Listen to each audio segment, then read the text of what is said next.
All right, welcome back to the Run.down post-game show here on the Strickland YouTube channel. And you're probably catching this stream also on the Strickland Twitter page. If you're over there, tap into the YouTube so you can leave a comment, subscribe, like all that good stuff. Knicks win in overtime, which they probably didn't even need to go to, with a They score definitely of they definitely did not need to go to overtime. no, they didn't. But they win with a score of 128 to 120 to pick up their fifth straight win. Second longest winning streak since like 2013-14, I believe it No, is. is the second longest since like the 9 game winning streak in the COVID year. Yeah, because like we won 9 straight the COVID year. Yeah, but second longest overall since like 2013-14. Oh yeah. You're right. You're right. Yeah. So Okay. Knicks win their fifth straight. Um it was a very interesting game to say the least, I would say. But it was a fun game. I would say that it was a fun game. A lot of fun moments. I think the MVP of tonight's game was Jalen Brunson, the way he took over in that overtime. Um I mean, he was simply amazing just to cap it off with that ankle breaker on Alex Caruso and Reparations. to ice the game. But yeah, I mean, he just took over in that overtime period, and that's what you wanted to see. Because the end of the fourth quarter was just something that no fan wanted to see in terms of what was being run out there. But yeah, I mean, he was great. Finished the night. He started off the game pretty like rough, but he finished the game with 30 points, 7 rebounds, um, shooting 52% from the field and 50% from three. I felt like the team as a whole, shot pretty well from three as well. Yeah. If you look at guys like RJ, Randall, and Grimes, they all took 7 threes and hit almost like half of them, all of Mm-hmm. them. So like pretty great shooting night from the team. You're hoping that this 3-point consistency can keep up, because that will definitely help keep us in these type of games where our defense wasn't as sharp as it needs to be, as we gave up 120 points to the Bulls. But yeah, I mean, pretty great game from multiple parties. Bench is really lacking these days, but the starters have been able to make up for more than that. But yeah, I mean, we can go into Jalen Brunson, I guess, and just talk about how awesome he is, and this is the reason why we got him. And Yeah. it's not for him to just do like simple pick and rolls with Julius Randle and like feed him in the mid post in the fourth quarter. But yeah. Yeah. Like this is why they went out and they quote unquote tampered for him.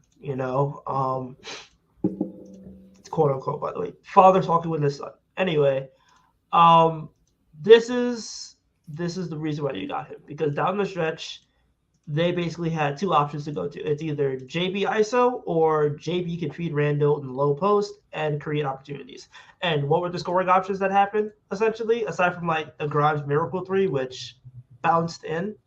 Like that was a good three, and I'll give it all the love it deserves. But like that shit should not have counted. But like we deserve that. We deserve that. But yeah, like you saw down the stretch, it was JB ISO gets the paint touch, feather touch bucket. JB mid range bucket. JB crossed up Caruso reparations bucket. Like that's why they got Jalen Brunson for games like this, and he delivered 30 points, 7 assists, a steal, only 2 turnovers.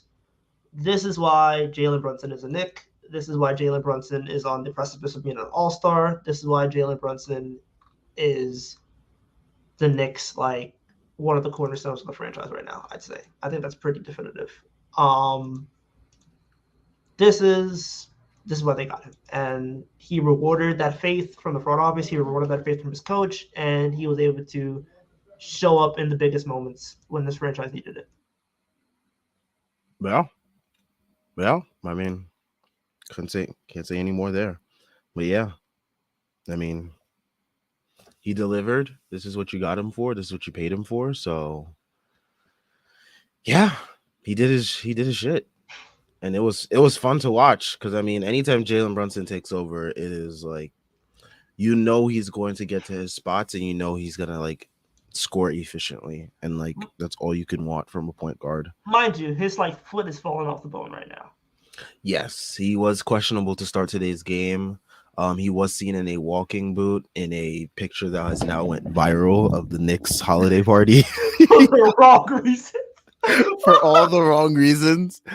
But yeah, he was seen in a walking boot. Obi was seen in a walking boot.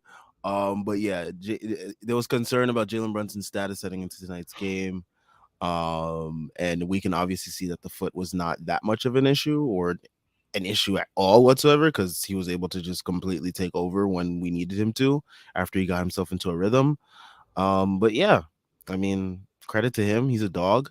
I mean, nothing has been able to keep him out of a game. He's played every single game this year, despite the quad, ankle, foot, whatever it may be issues. Knee, back, neck, like Yeah, I mean, whatever. whatever it's been, he's been able to come through, play, and for the most part deliver. There have been some games that he has struggled, but for the most part he has delivered when we needed him to. So Yeah, you can't say more about him. The fact he was able to gut that shit out is necessary. Again, I push he's an all-star propaganda. Trae Young does not deserve that shit. Neither does DeJounte Murray. Go argue with the wall. Especially Trae Young tonight after that whole shellacking by the Magic. I don't want to hear no more Trae Young all-star propaganda at all. But yeah, I could not be more happier with his performance. I also felt like defensively he gave it to him as well. Like a lot of plays, like intercepting passing lanes, plays where he was just able to like make life difficult for the team, and that's what you want him to do defensively, even if he isn't going to be this like major stopper. He can get into the passing lanes. He can break up stuff at the point of attack. He was doing the little things tonight, both on both sides, and that's all you want to see him do. yeah, I mean, I just saw a stat here. Jalen Brunson already has 3 games with 30 points and 7 assists this season. He is the first Knicks guard to accomplish that since Stephon Marbury in 2007. Wow. Yeah, I mean, I don't want to start is he the best Knicks point guard since Clyde rhetoric already? Because, like, for all of the antics, Stephon Marbury was still, like... Ian Vaseline. He was Ian Vaseline, but he was, like, solid-ish. At least like, the first year, he was, like, solid-ish. And then afterwards, it's kind of like, eh. But, like, I think you can argue the point that he's probably the best point guard since Clyde. So, already, which is kind of sad. I mean, that just speaks to the Knicks' history with point guards, and it has not been pretty. It has not, to say the least. Yeah. Next in the starting lineup, I want to give shout outs to Quentin Grimes. Huge threes in the fourth and overtime. He came through when we needed him to. He played some great defense. No matter what the BS calls were down the stretch on players. But yeah, he played stellar defense, I thought. And yeah, he just did his thing. I was a little concerned he was flexing his knee a little bit towards the end of that game. Hopefully it's nothing and it's just like a minor tweak or something. But yeah. Yeah, I wasn't the biggest fan of his defense tonight in the first half because like I feel like the refs were really, really bad tonight. And we can talk about that at another point. But I do kind of feel like he was getting toasted on screens a bit. I do feel like DeRozan was giving him work, but he gives everybody work, so I can't get too mad at that. He also gives the refs work. Yeah, DeRozan he's a grown-ass man. He's out here flailing like he's 22. But we ain't got to talk about that. He caught that L tonight. But yeah, Grimes has been playing so well and so efficiently, and he's such a pivotal part for this team. And him and Mitch, and we can talk about Mitch in a little bit, but like Mitch's ability to just keep plays alive, extend possessions, and make life hell for the other team is so vastly underrated by this fan base. I don't think it is after a performance like tonight. After tonight, I hope it isn't. But I would say like the defense from Grimes on DeRozan late, especially when RJ fouled out, and Mitch's ability to keep possessions alive paid dividends so much down that half. It's just it's incredible what those guys are able to do in the defensive end, and it's why this starting lineup is one of the better ones in the league right now. So the team is rolling. The team is playing at a high level. The offense is clicking. The defense is good. It wasn't as good as it can be, but it was also it was good when it needed to be. And I think Grimes and Mitch are a big part of the reason why that is the case. Yeah. Definitely for sure. Let us get into Mitch. Yeah, let's get into Mitch. I mean, 8 points, 10 rebounds, 2 blocks. He had that. He He had a mean spot as DeRozan, bro. That was a mean ass spot that like led to like a layup on the other end from RJ. Like he's been a monster. Like this is the Mitch that I think a lot of people envisioned before he got the contract last year.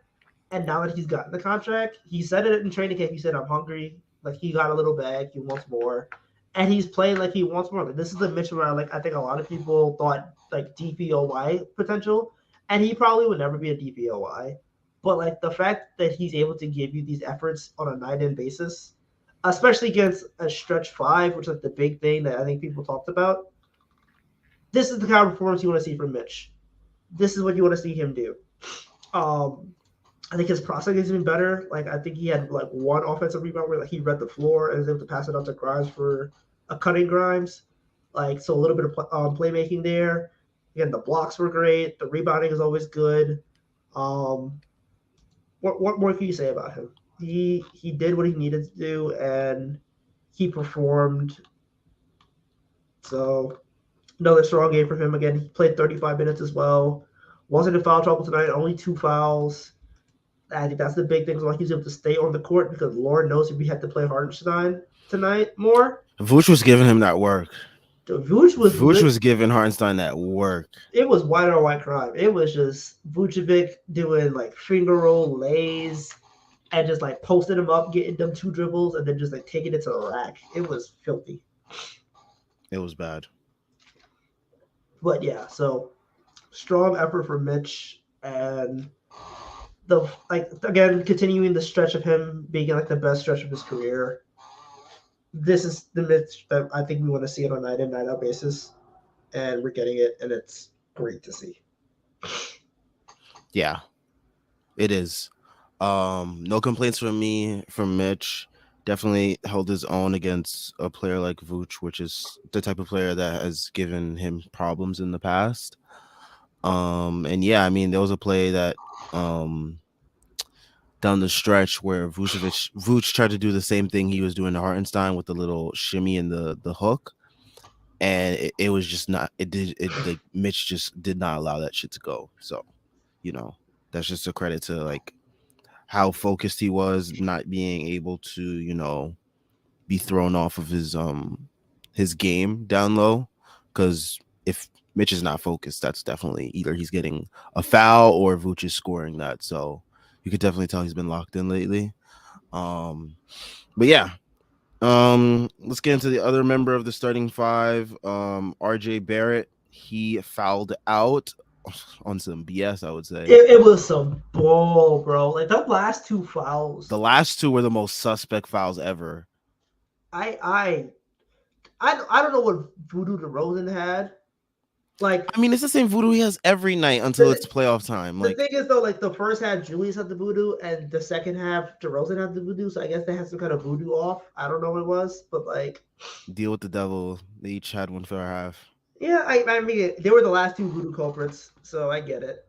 I don't know who has the voodoo this year. Maybe Lauri Markkinen, but like, probably Lauri Markkinen. Lauri Markkinen, yeah, I would say that. Yeah, but like, it was just. Anyway, back to RJ. I think that was RJ's best game of the season. I think there's an argument like the shooting was there, the finishing was solid, the rebounding and hustle was there. That was that one play where like He blocks it on the other end. I think Grimes takes a three. He fights for the offensive rebound, misses his putback, gets another offensive rebound, and then Mitch is able to offensive rebound it for a third time and then get the bucket. And like that's the play you want to see RJ Barrett make on a regular basis. The extra Mm-hmm. effort, the extra hustle, the extra grit. Um, I think he's starting to settle into like that kind of 2021 role where it's like, okay, you are the third option on most nights. That's fine. Just play your role. You can still breeze your way to 20. And again, he did that tonight. He took 17 shots. He got 22 points. He should have got more free throws. It was kind of bullshit. He didn't get as many free throws as he should have gotten. But like, that's the game you want to see RJ Barrett have. He had 3 turnovers. Again, kind of bullshit. But like, he does the solid things. I feel like his defense was good enough tonight. I don't think it's where it should be, but I think it was good enough to like not sink the team. Plus minus a -4 be damned. But yeah, I think arguably his best game. And if he could do that on a nightly basis where he's just efficient, then he's going to be fine. Yeah. All right. Let's get to your guy. The guy to everyone's chagrin tonight. Definitely All right, man. Okay. definitely probably the most viral clip that's going to be going around this for at least the next couple days. His wonderful isolation from 28 feet out. Shout out to Thibs for drawing up such a beautiful play. I didn't get that one. That was a weird. Like, I get it if the whole idea was like either he makes a shot or we go to OT, but they still had time in the clock. And granted, he saved the last play of the possession of the game in regulation by breaking up the Pat Will lob. And I feel like in overtime he played his role really well, and he played his defense really well. I just like for the first 3.5 quarters he was fantastic. Mm, I mean, you can debate it all you want to, but like he did what he needed to do. He scored. He finished I playing. would say the first quarter he looked good, like really great in terms of like flowing and everything. But like the last 3 quarters, it got really stagnant with him and the ball in his hands. Maybe that's due to like the doubling of the defense getting to him and him again not being the most quick of decisions. I thought he did a fine job finding certain guys. Like there was a play he found Quentin Grimes in the corner. Um, but he also had 6 turnovers tonight, which was also really telling of like him just having the ball a ton in his hands. There was also a play that he had the ball in his hands and Thibs got really upset with him, which I was like absolutely stunned, by the way. That Thibs got upset with him. But yeah, there was a play where he got upset with Randall for holding the ball too long, and I think it resulted either like IQ having to hoist up like a really rushed three, Yeah. or it was like a turnover. It was Basically the same thing. it But was the rush three where like basically IQ had like 3 seconds left on the shot clock and had to like, oh shit, hot potato. And it's yeah, funny because IQ did the same thing to him in the last play of the half. yeah, But IQ, their synergy tonight was very off. I mean, we don't really get to see that pairing that often, I or think we've seen it more this season though. we're seeing it more this year, but like the last couple of years, we haven't really seen that pairing so often. So I think they still need to get their synergy together. But yeah, I thought like the last like 2.5 to 3 quarters, the ball kind of like stuck with him a lot more than it did in the first quarter. But thankfully it didn't really lead to our demise. It could have, but it didn't, thankfully.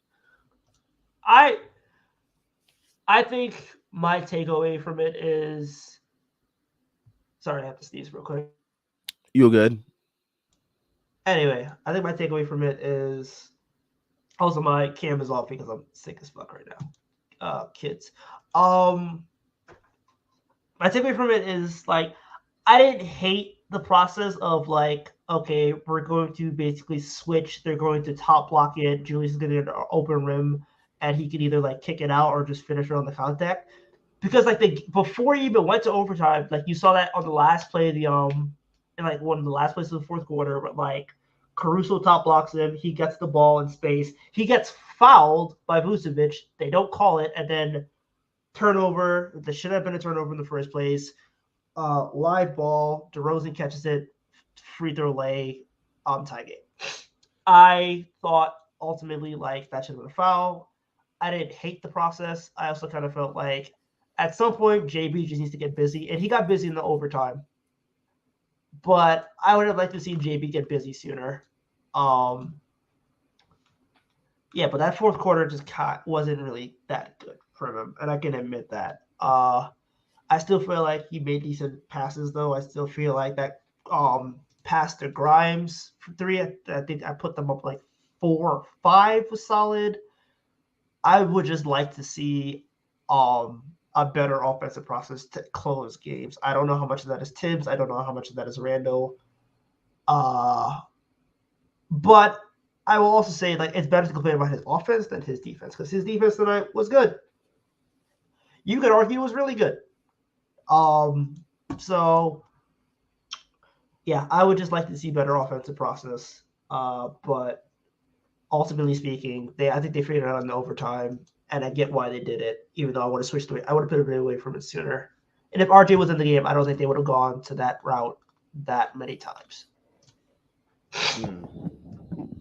Yeah, I mean the constant like pick and rolls. I get they were trying to take advantage of the size matchup versus Caruso, but like Caruso's like kind of strong and a good defender and was able to like hold his own pretty much against Randall. And that was something that kind of bothered Randall last year in the Bulls matchups was Caruso and Lonzo when they had both of them. The Knicks thought they had a mismatch in those opportunities, but the Bulls were able to hold their own with having Lonzo and Caruso on him because those guys were good defenders this year. It's just Caruso, and Pat Will to an extent. But yeah, I just thought like, okay, you're trying to take advantage of this like matchup, but like now you're making it too obvious. So like now they can plan against it and it's not as effective as it was maybe the first time that you did it. And that's one thing that I hate about like when Thibs does something, he tries to like take advantage. He's like one of those players that like he's like one of those people like when you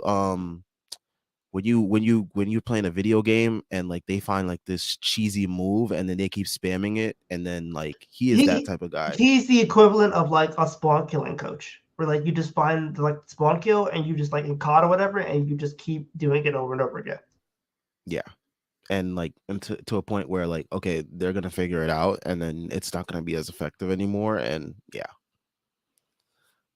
Yeah, But it was just I didn't like it down the stretch, but I kind of get why it was happening.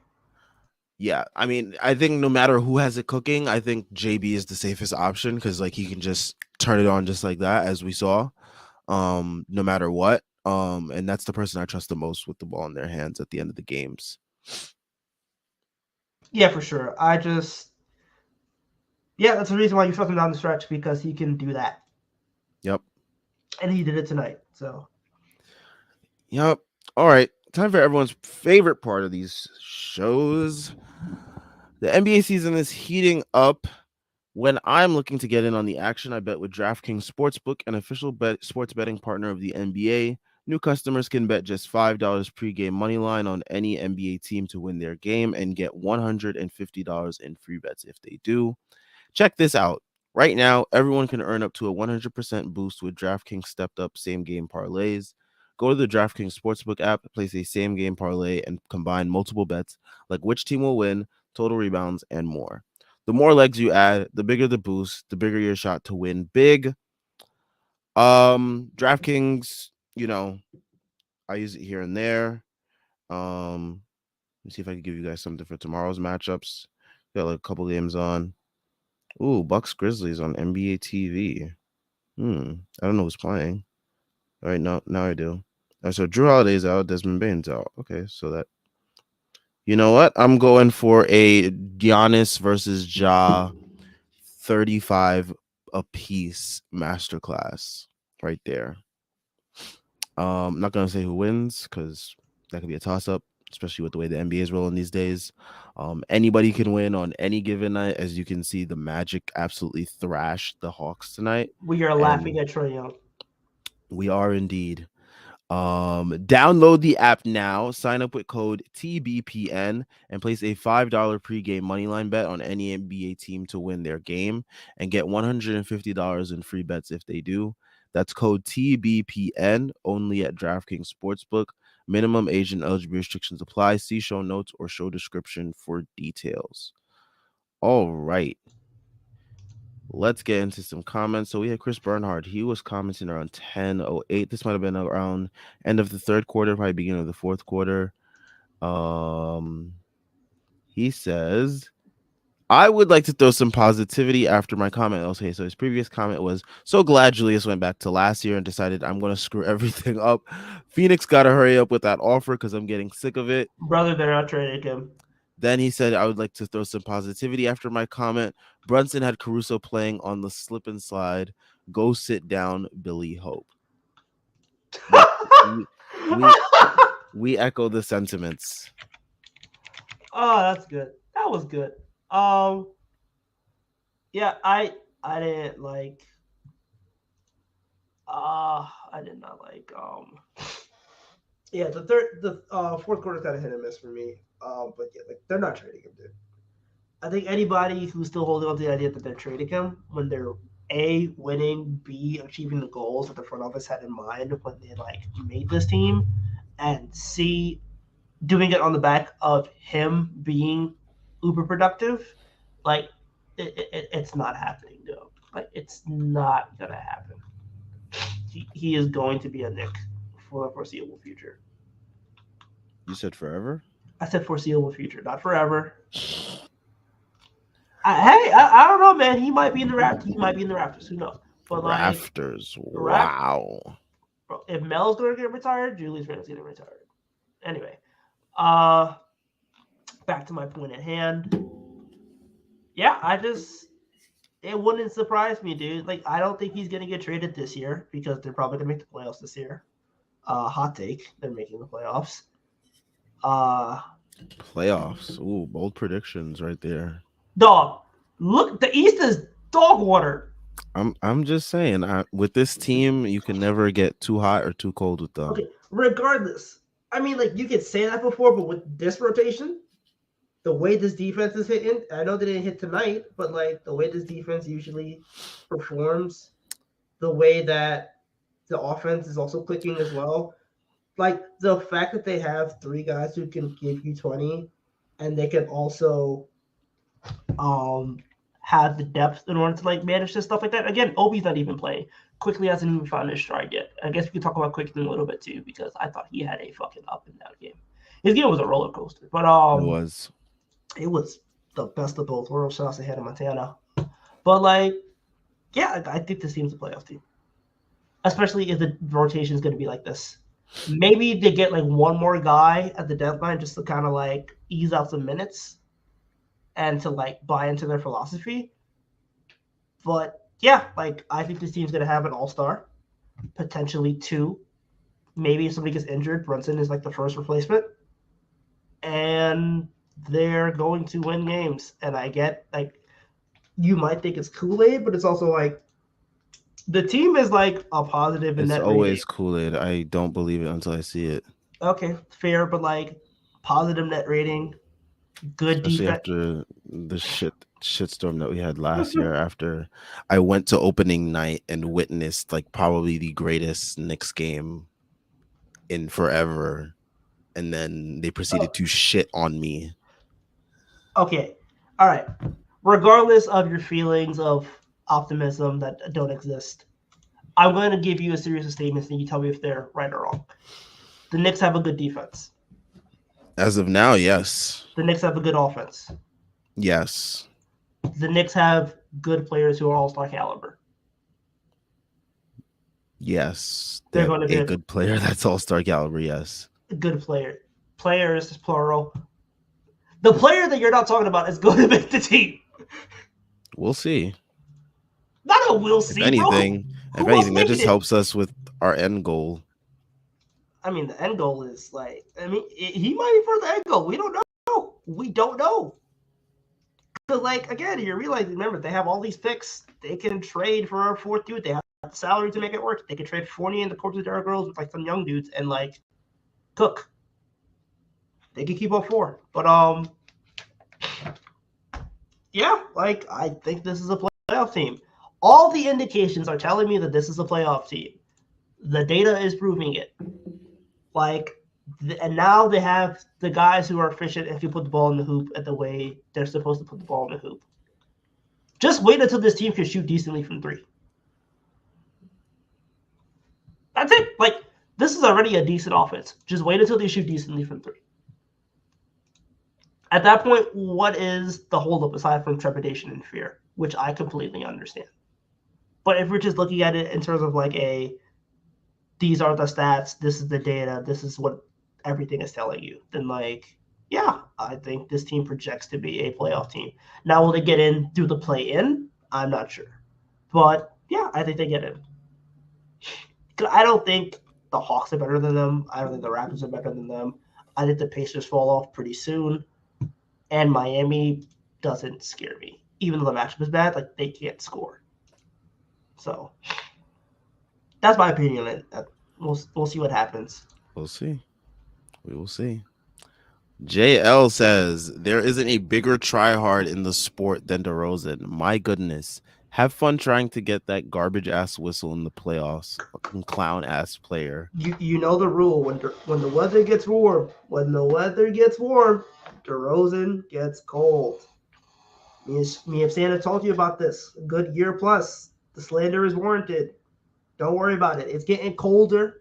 It's getting colder. These regular season matchups don't fret me right now with DeRozan. Like he can enjoy these like 17 plus free throw games all he wants. He ain't seeing that in the playoffs. You're not seeing that when Giannis coming for him. You're not seeing that when Evan Mobley locking him up.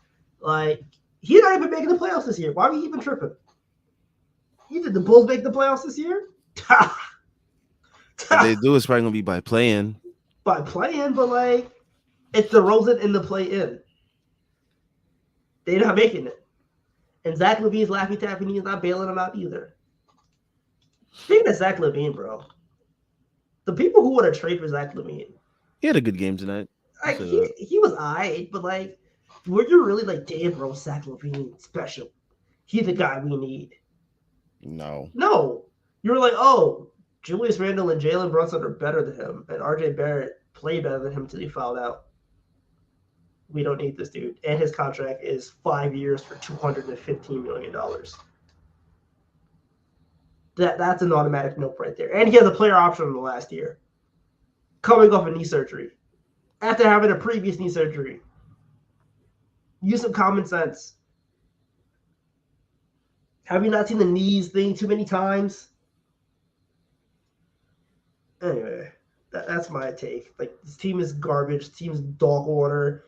They traded 2 first-round picks that are top 4 protected for the corpse of Nikola Vucevic, and then gave up a 3rd first-round pick to get DeMar DeRozan. They have no first-round picks.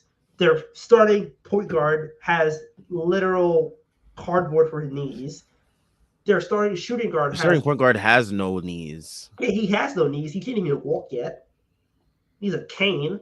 Like, their best player is Alex Caruso, bro. Like, nobody cares about this team. Like, and they sold all of their picks for a first round exit at best, and somehow the Knicks, who have done nothing but use money, and still have plus picks, were seen as like a worse situation. Stupid. But that's my Chicago spiel. I don't have energy to waste on them. We'll save it for Friday. Yes. Speaking of Friday, Yasser says we were in a dogfight with the Bulls, man. We better smack the out of them on Friday. Still gonna talk shit to Bulls fans, though. Of course. Of course. Why would you not? That's exactly what I'm gonna do when I get off of here and I get ready to go to sleep. I'm gonna check Twitter and bother some Bulls fans. Oh, and then go to sleep. They getting lit up too. It's beautiful. It's beautiful. I appreciate it's a yearly tradition. But yeah. Jordan Bubb says Brunson and Randall were with all-star level performances tonight. Grimes with 2 huge 3s in fourth and OT. Mitch was a beast on the boards. IQ is still him. RJ with timely buckets, and can't be mad at defense on DeMar. Yeah, I mean, perfectly encapsulated. Speaking of IQ, I guess we can get into him now. I mean, roller coaster of a game. That first quarter was pretty rough. First I think half was rough, dude. first half was rough. Yeah, I would say that. But the second half he was much better. He had some good passes in the first half. I thought that were like impressive, like the alley oop to Sims, and then there was a pass to I think it was Deuce or RJ. No, it was RJ in the corner, Yes. and he hit the three. So yeah, he had some impressive passes, but other than that, I think it was like pretty rough before. Um, Aside from that, though,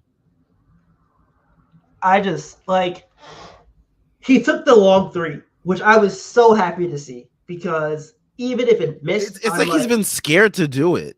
he's been scared to shoot. Like straight, he has been scared to take shots. He wants to drive, and like I love the fact that he's driving, and I like the fact that he's converting on his twos, which is like the big thing that I think a lot of people talked about him like needing to do. But it feels like now he's trying to be Derrick Rose, and that's not your game.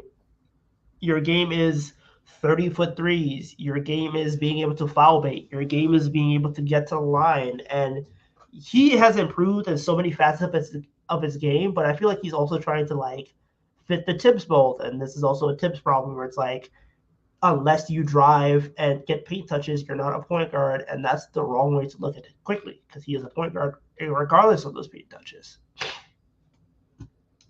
Yeah. And I feel like he needs to find a happy median between the drives and taking threes. Like, we're not asking you to like revert all the way back to like your rookie yourself or even last year.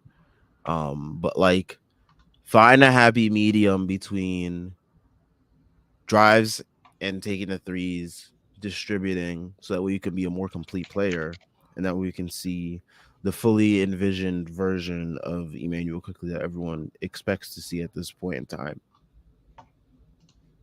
Yeah, and I know he's gonna figure it out because I feel like his role has changed so much already this season. Because like he was the backup point guard. He was like the two guard. Now he's trying to figure it out again with Deuce and everything. And it's just like it's been a lot of moving pieces. Mm-hmm. And I do think he'll figure it out. But at the same time, like at some point, the ball has to go into the basket at an efficient clip. And if that doesn't happen, then like there's a logic to why the Knicks are like, okay, we're willing to move off of him because he's a positive as positives come. Like net rating is great, the defense is great, the offense is sputtering, and if there was a draft to kind of be like, you know what, we can go in a different direction, especially if Deuce keeps finding his confidence the way he's been playing. Like I can understand why they want to pivot, especially because they have Rokas on the wings, and Rokas is again the best non-Webby prospect in Europe. So Rokas never coming over, by the way. maybe not, but That like dude's gonna enjoy his overseas career. I mean, like, if they carved out a role where he got like upwards of 20 minutes, I feel like he'd come over. But That's never gonna happen. true, not under Tibbs. Then again, Tibbs isn't going to go anywhere. Yeah, So you're probably right. yeah. My guy is enjoying that overseas life. He's going to be a star over there, and it's just gonna be one of those things where just waiting and hoping, and he's probably gonna come over when he's finally like 29, I mean, like, like I'm all okay those with. guys do. I mean, like, if he comes over, he's 29. That's still like a couple of prime years on a rookie scale contract. You'll take that. But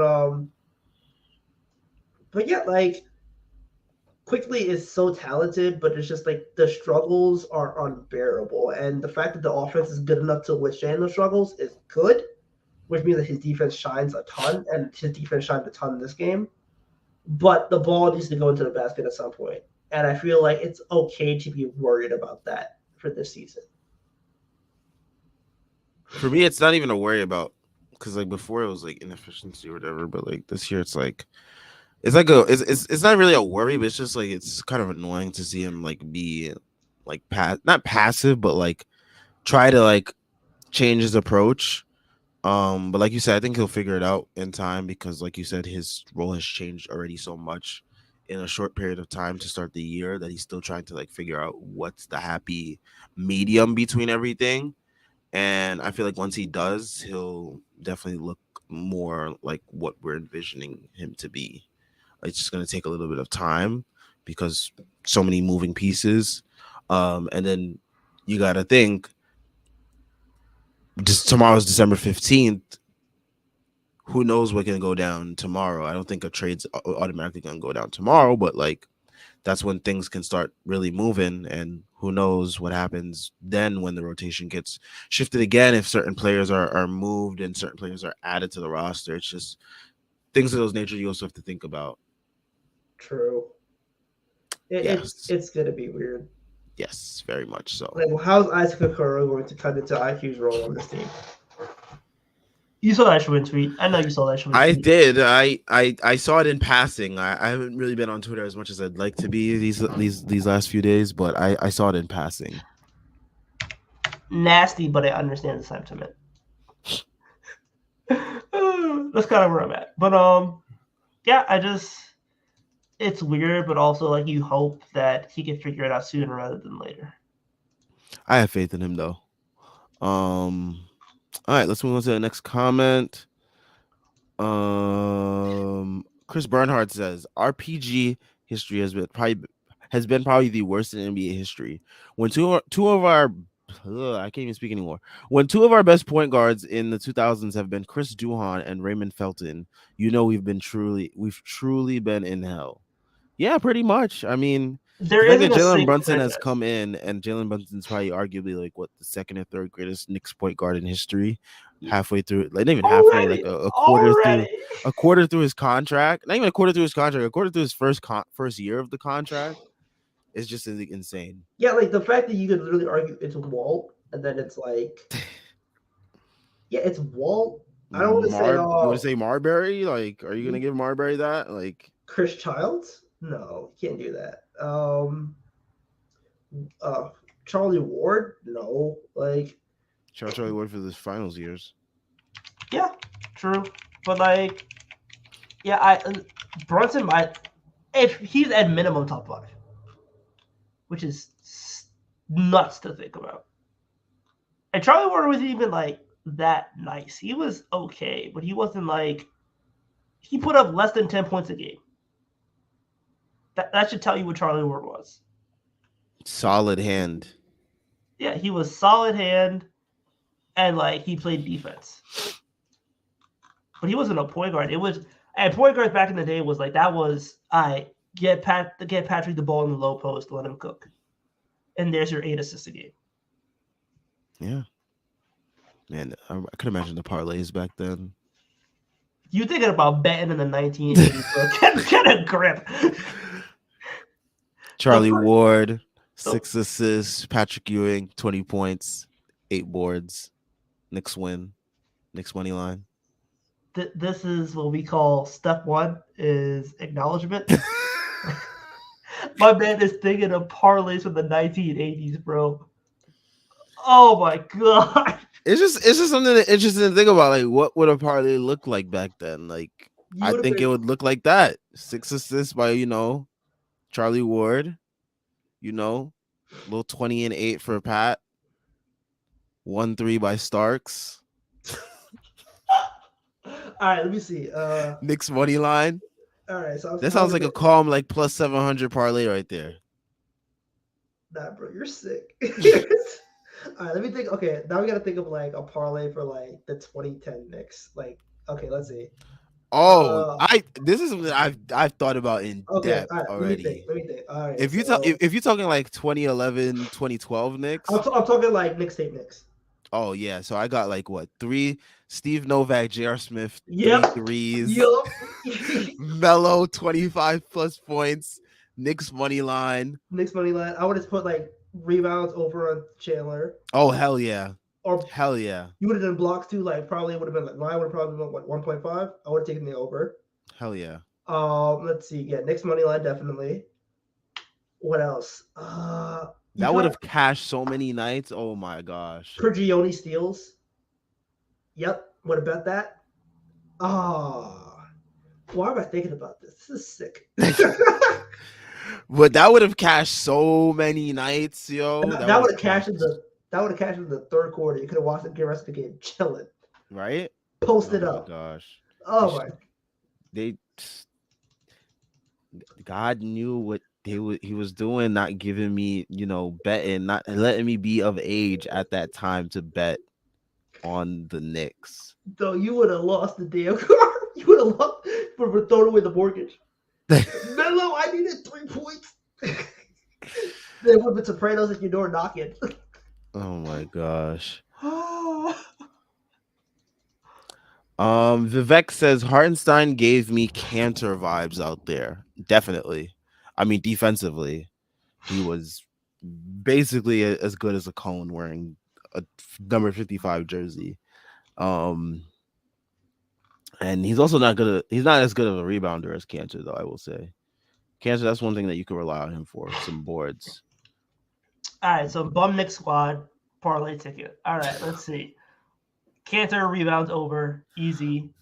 I'm talking about like the 2018-19 season, so like the bum squad. Moutier in them. Yeah. So like what? Let's Like see. 5 Moutier assists. Yep, it would have been Alonzo Trier 12 points. Kevin Knox. I probably would have bet the 1 Three point prop. threes. Yeah, I would have bet threes and Kevin Knox. He actually made decent amount of threes that year, which is wild to think about. Well, who else was on that team? Shit. Vonleh. You probably could bet like Cornette. I would have bet Damian Dotson. There we go. Would have bet Damian Dotson threes. Would have cashed immediately. What else? Kadeem Allen assists. Oh my gosh, that would have been like super late in that year because that's when he's finally starting getting PT. Yeah, but it would have been worth it. It would have been. I would never put money on no Kadeem Allen assist, man. That's like Mario Hazonia to score. Oh my gosh. I would have put money on Hazonia, and I would have been rich or broke. It would have been the most boomer bust hit or miss right there with him. Well, he got that triple. Anybody who like bet for that triple double that he got, bro. I don't think a soul put any money on it. They would have been eaten for life. They still would have been eaten off that ticket. Plus 30,000 right there. Like shit. Henry Ellison, Ron Baker. Oh my gosh. I would have bet like I can't even bet Ron Baker with threes. Nope, I would have lost money. Shit. Hell yeah. You could bet like Ron Baker just forget about first bucket. First bucket. I don't even know. Trier first bucket. No. He didn't start. Never mind. Yeah, he was coming off the bench. Damian Dotson first bucket. That would have hit. Absolutely. Maybe. Anyway, this is too far down the rabbit hole. You went above and beyond what I was thinking of. This is my problem. Yeah. At this point, Chris Bernhard says, at this point, I think we got to cut ties with iHeart. Sims has been more impactful. Plus, Stibbs refuses to use iHeart as a passing big. Yeah, my thing with iHeart is like he has games where he's solid, and then he has games like this where he's just like it's a roller coaster with him too. And Tibbs knew it because then he went to Sims at the 4 or at the 5 with that lineup where it was like I think it was Deuce, Quickly, Grimes, Randall, Sims. So he knew that Hart didn't have it tonight, but then when Hart does have it, it's like, oh, this is why he makes sense as a good backup pick. Yeah. But now it's like his value is decreased and it's much more dependent on his defense, which isn't like the biggest of strong suits because his offense is being neutered by this team. So it's like, I don't get it. But I also understand that like his defense is boring. It doesn't jump off the page. It's usually like, okay. I feel like his defense has been on the season as an aggregate, his defense has been okay. But like his lows are loud. His stinkers are loud, and his really good games defensively go unnoticed because he's not like the big dude who gets like 4 blocks, 3 steals, or whatever. But it's just not getting a whole bunch of like counting stats. Yeah, but he's just like boring fundamental. Okay, I jump up at the same time. This guy jumps up, I break up the play. The team gets back in transition. It doesn't count on the stat sheet, but it's solid. Or like, I play good. I ice the screen perfectly, make this guy pass, becomes a 3-on-2. I split the court. and then like Deuce comes in, gets the flashy steal, and then Grimes finishes with the lay-in transition. But the whole play was started because Isaiah Hartenstein basically made the right rotation and weak side help or whatever. So like his good games are really quiet. His bad games are really loud.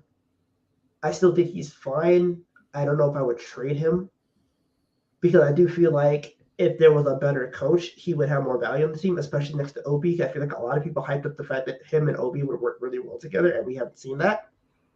So like I don't if I it was one of was those people that those hyping yeah, him I up. think everybody's like the first one when they signed Hartenstein was, oh, he fits so well next to Obi because Obi could just like Cut. cut. It's literally like an Obi back cut will lead to like 2 points every game, and we have not seen that at Nope. all. So like I feel like part of it is Hartenstein being pushed into a role he should not have been pushed into. Part of it is also Hartenstein is not like the flashiest defender. He's boring, and I feel like sometimes his loud games are his bad games, not his good games. So like, I think he's fine, but I wouldn't look to trade him. I think Sims has been more impactful because Sims is A, getting minutes, B, he's more invested by the fan base, and C, like his good games are still like solid, but he doesn't have a lot of bad games because he doesn't play a lot of minutes. So I feel like we didn't talk about Deuce tonight. I mean, Deuce didn't he hit really. back-to-back threes, and His numbers didn't jump off the page, but like the fact that he confidently hit two threes, I was really encouraged by. And it's just showing that he's continuing to get more comfortable in this role that he has off the bench. He only took those two shots for the night, and those were the only two he made, obviously. So, yeah, I just thought it was really great to see him, just display that confidence and to give him some recognition for that, and hopefully he can continue to show that because then it just makes the life of the starters and the rest of the bench easier because I feel like the stars have been doing a lot of heavy lifting in terms of the offense. As you see tonight, almost all of the starters were in double figures. Quickly was the only guy off the bench that had like close to double figures, but like it was like 9, 6, 6, and 2 off the bench. yeah, Um, but yeah, we'll see. yeah. I would have liked. I like that he's being more aggressive with the shot. And again, the shot is gonna come. I'm not worried about the shot at all. So like, give him those reps, give him that opportunity to take those shots, and I feel like he's gonna end the season being like a decent enough shooter with like his rotation minutes, and that's all you really need him to be. And I feel like he's playing himself into that Javon Carter role. Like, I'm gonna give you good defense. I'm gonna give you good ball movement, and I'm gonna give you like the ability to shoot like 37+% from three on like 3 or 4 attempts per game, and that's all you need him to be. Yeah. Let's see what other comments we got. What is he? Yasser says RJ is lucky we getting these wins, or the slander would be crazy. LOL, he hasn't gotten me pissed for real yet. Oh, that's like a bit. Respecting it, respect. I ain't got no problem with the slander. He's safe for now because he's hooping.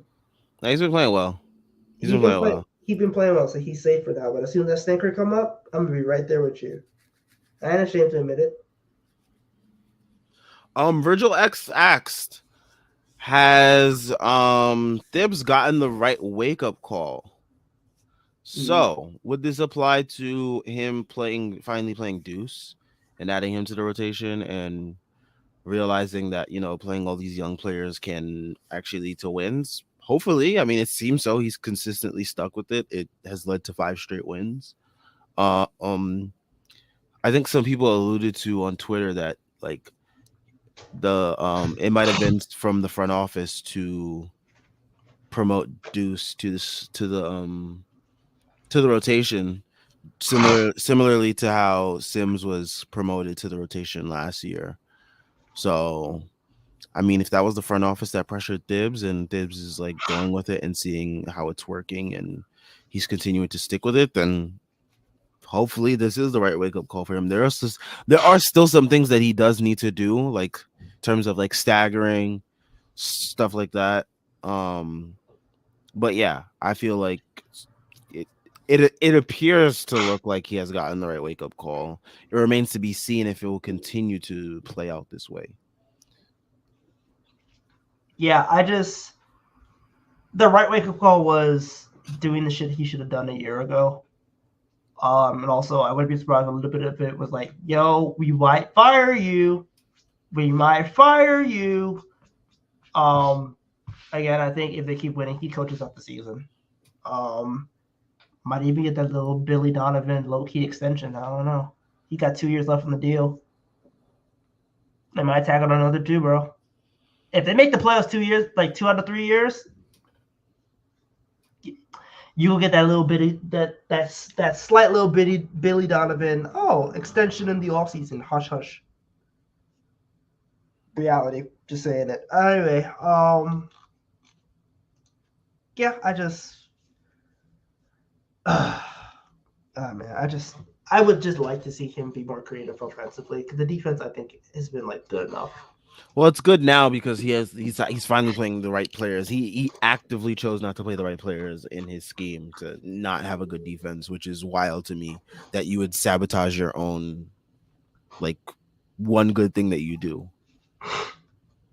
Yep, he is a head case, but when he has like everything set up for him, like the dude can coach. He's like the Daniel Jones of fucking coaching.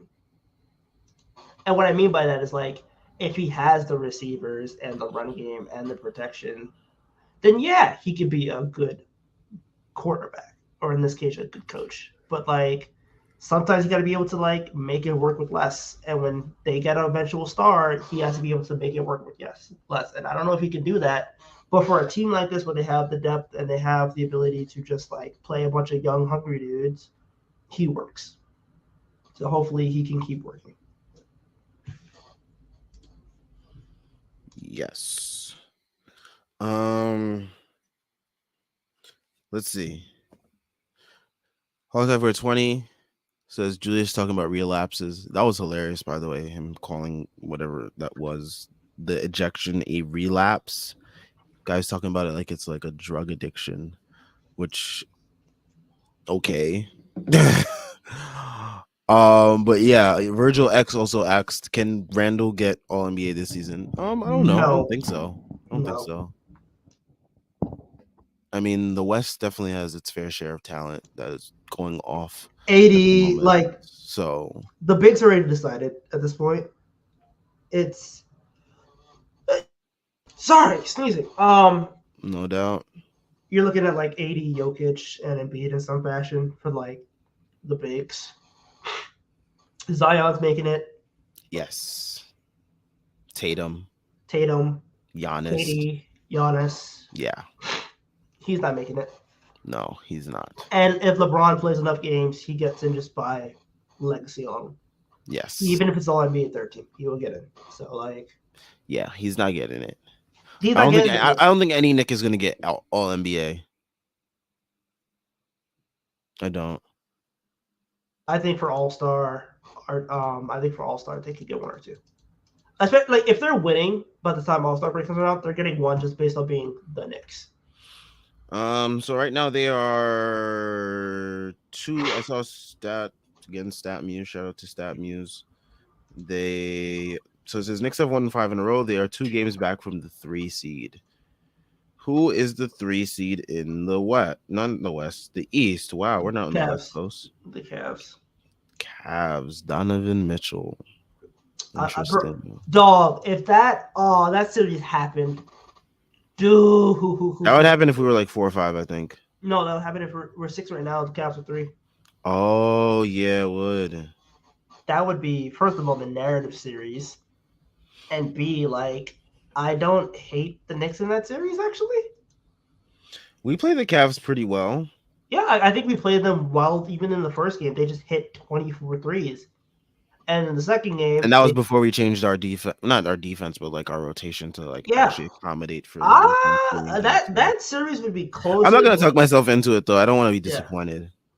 But yeah, like again, like if the Knicks just I don't hate the matchup, But I I just don't want to mean, be overconfident about it too, because like I was super overconfident versus the Hawks, and like we got our pants pulled down and pulled over our heads. yeah. So Also, like, I don't want to talk play. I don't want to talk like playoff matchups until like March. Like, yeah, can we get to like get this win streak to like 7 games, and then we can talk about like maybe like playoffs. Because at that point, I think what the next 3 games are Bulls again, Pacers again, Warriors again, and then don't we play the Raptors in this mix somehow too? ooh, Raptors, they've been kind of reeling. Did they win tight. today or not? No, they lost, and I'm pretty They sure they lost. like shot 8% from three. Oh yeah, I saw a whole bunch of them talking about like the Kings hitting threes and they couldn't hit anything. Yikes! Bro, Yeah, yeah, they that is a shot. matchup I am definitely interested in. Us playing Fred Van Vliet. Wow, he had 39 points. But yeah, that's a matchup I'm definitely looking forward to. Mhm. Just because they're a team that's like been super inconsistent this year, as most teams have been, sort of. But like they've been one of the teams that have been like way more inconsistent, and their fans are like tired of it. They are calling for Nick Nurse. They are calling for Bobby Webster. They're calling They, for everybody. So they talk about Masai save us. Masai about to go take this trip to the Knicks anyway. but yeah, I mean before we head out of here, let's look towards the next game, which is against the Bulls again. Not much to say here. Just continue to do the things that we did well today while minimizing the turnovers. I think the turnovers were a huge reason of why the Bulls got back into this game, especially in the third quarter. There was a point in the third quarter where we had more turnovers than made baskets. That's something that just can't happen. The Bulls are a team, despite how much we like to make fun of them and how we feel about them, they're going to take advantage of those opportunities. With guys like Caruso, DeMar, Zach, like those guys are going to take advantage of those turnovers. So, gotta take care of the ball. Got to be better with the ball. Um, can't be stagnant on offense despite someone having it going. Like, just got to keep moving it because there were possessions tonight where they were able to move it, and then there was a lot of possessions where they were stagnant. And I think that is where the Bulls were able to get back into this game. This is a game that we probably should have won way more comfortably than we did. And Yeah, hopefully Friday we can fix up those mistakes and move on from I there need a double and digit do win on that. Friday. Yeah. I need a double digit win because they should have gotten a double digit win this game, but the voodoo was under Rosen. I need them to like come out, thrash the Bulls, and not even think about this because this game should not have gone to OT. I don't care about no Alex Caruso, bro. Get the fuck out of here. Yeah. This game shouldn't have gone on that long. We probably should already have been done with post game by now, but the Knicks made us watch extra basketball. I would Um, never complain about the FanDuel fifth quarter though. they don't even do that anymore. They don't. Oh damn, bro. Nope, it is bad. They don't even do it anymore. They're not Shit. giving out free money like that no more.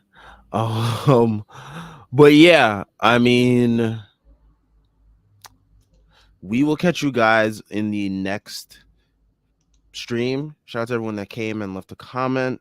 If you were watching this on Twitter, definitely hop over to YouTube, leave a like and subscribe. It helps us out a ton as we are trying to grow the channel to 1K subs.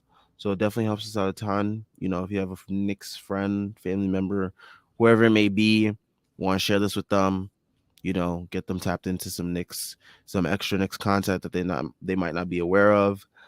Check out the merch store. We still got a whole bunch of stuff available. Make sure you get you some stuff before Christmas. We got some sweaters that will be great for the winter season.